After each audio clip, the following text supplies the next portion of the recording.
Hello, good morning, dear student. Today we are going to look about class 10th, poem number 6, literary devices या आप कह लीजिए figure of speech के बारे में हम आज चर्चा करने वाले हैं, रिवीजन करने वाले हैं।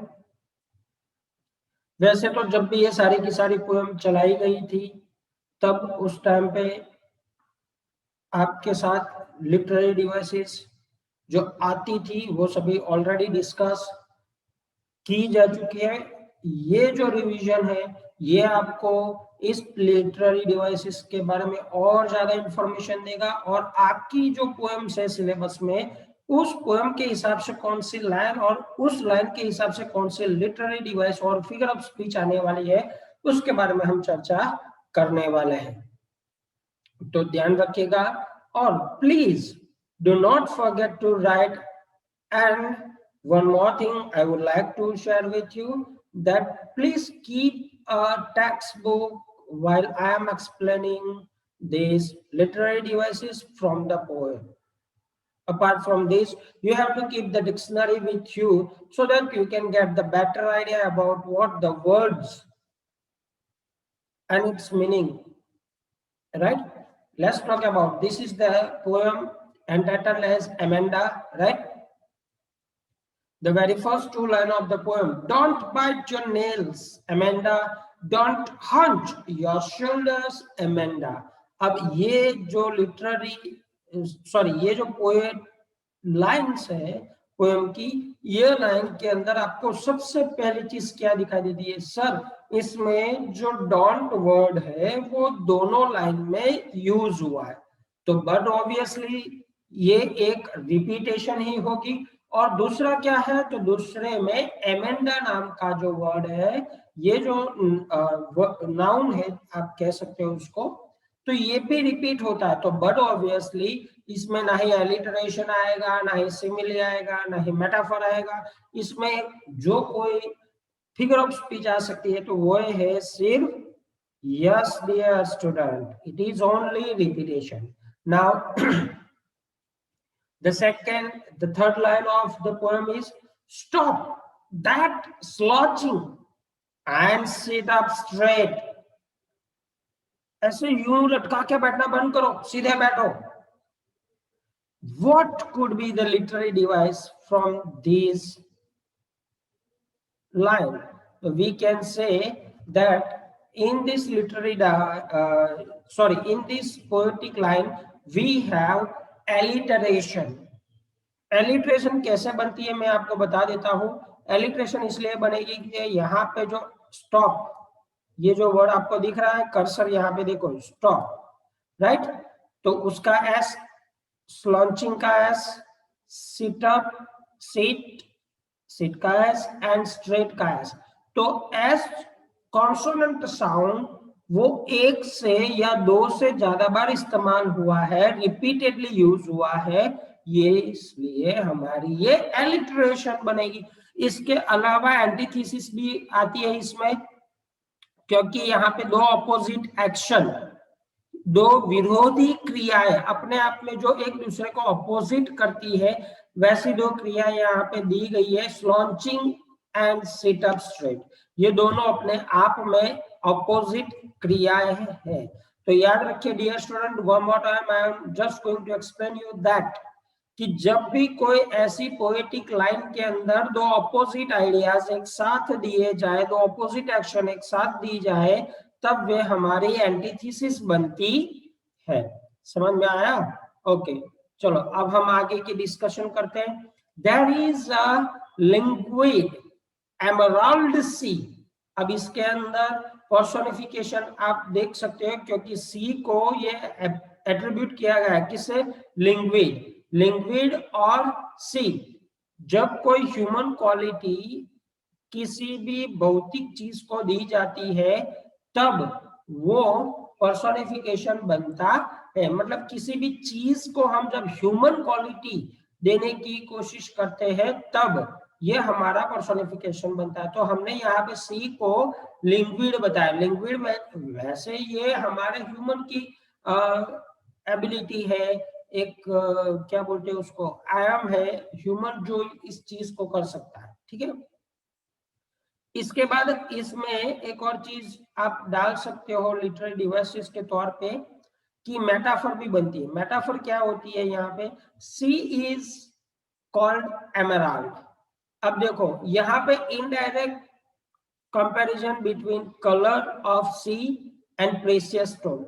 एमराल्ड आपको मालूम ही है किस्म का स्टोन होता है जो कि बहुत मूल्यवान होता है। तो एमराल्ड और सी के कलर को एक दूसरे को यहाँ पे कंपेयर किया गया है, दैट ये चीज मेटाफर ही बनती है, ठीक है, समझ में आया। चलो उसके बाद आती है literary device number 4। Did you finish your homework Amanda? Did you tidy yes your room Amanda? तो इसमें Amanda Amanda, did and you and your. ये बहुत सारे वर्ड है जो रिपीट होते हैं, एक से ज्यादा बार रिपीट होने के कारण ये सिर्फ रिपीटेशन ही कहलाएगी। चलो इसके बाद आता है I thought I told you to clean your shoes.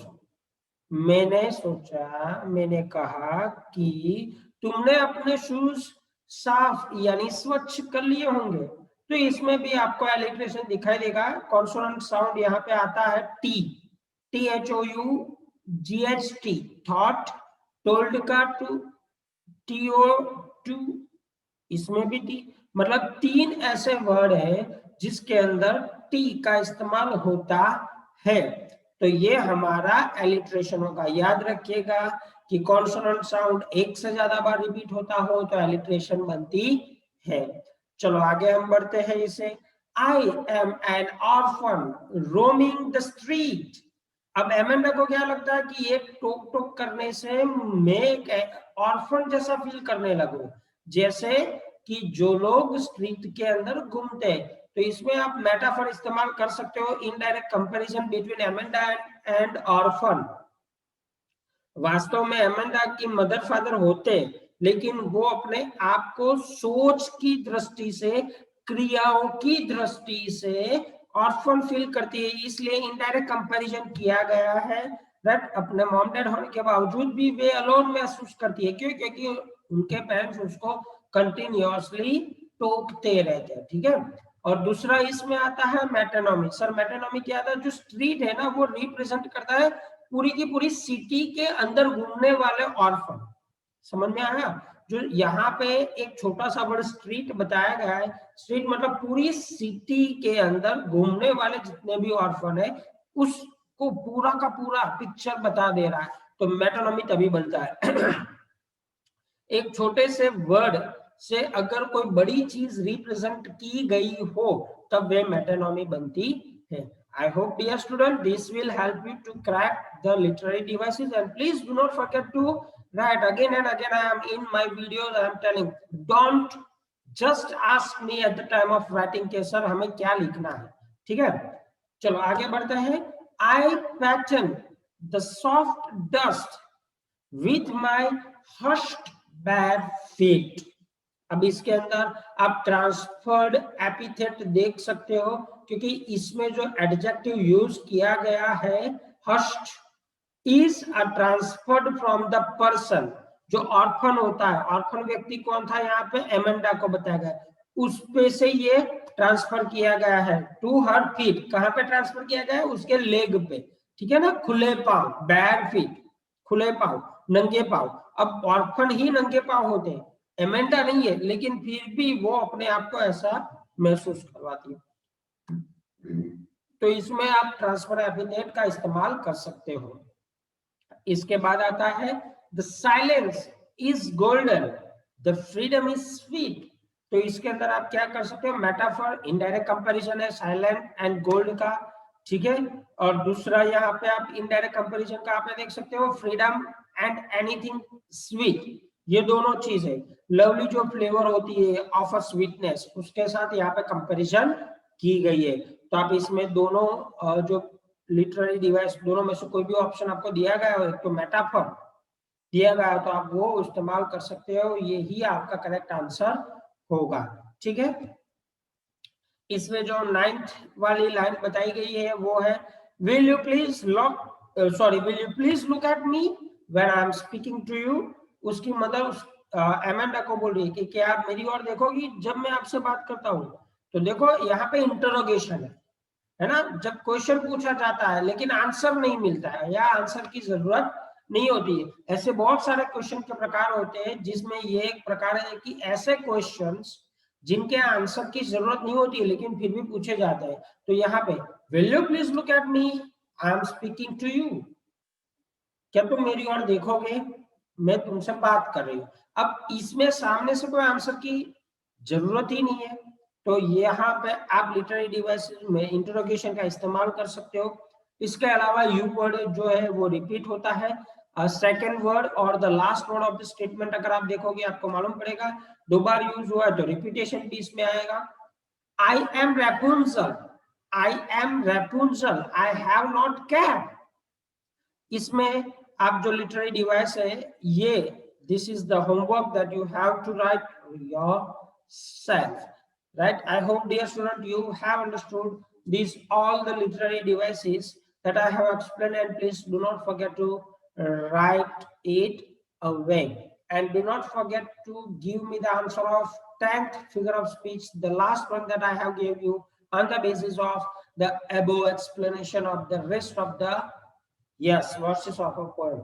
ठीक है, stay home, stay safe and keep preparing yourself for the board examination.